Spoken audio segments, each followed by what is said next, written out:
Hi friends, అందరికీ మా మల్లె చెట్టు చూడండి ఎన్ని మొగ్గలు వచ్చాయో. ఈ చెట్టు నాటి 4 ఇయర్స్ అవుతుంది. ఇయర్ అయితే చాలా బాగా వచ్చాయి మొగ్గలు. మల్లె చెట్టులో పందిరి మల్లెని, తుప్ప మల్లెని, బొండు మల్లెని ఎన్నో రకాలు ఉంటాయంట. మాదైతే పందిరి మల్లె, చాలా పెద్ద మొగ్గలండి. రోజు ఈవినింగ్ అయ్యేసరికి సమ్మర్లో మొగ్గలు కోసుకోవడం, అవి మాల కట్టుకోవడం అదే పని అండి. రోజుకి 300-400 ఇలా మొగ్గలు అనేవి పూస్తాయి. మీలో ఎంతమందికి మల్లెపూలు అంటే ఇష్టమో, అలాగే స్మెల్ అంటే ఇష్టమో కామెంట్ చేయండి. ఇగోండి చూడండి, సగమే కోసాను, ఇంకా కొయ్యాలి. నాకైతే ఫస్ట్లో మల్లె మొగ్గలు కొయ్యడం అనేది కూడా రాదండి. అక్కడక్కడ వదిలేసేదాన్ని. అవి ఉదయంసరికి చూస్తటికి పువ్వులాగా వచ్చాయి. ఏంటి వదిలేసానా అనుకునేదాన్ని.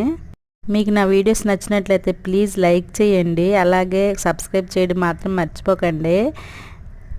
ఇలాగే సపోర్ట్ చేయండి. మంచి మంచి వీడియోస్తో మేము ముందుకు వస్తాను. Okay, bye.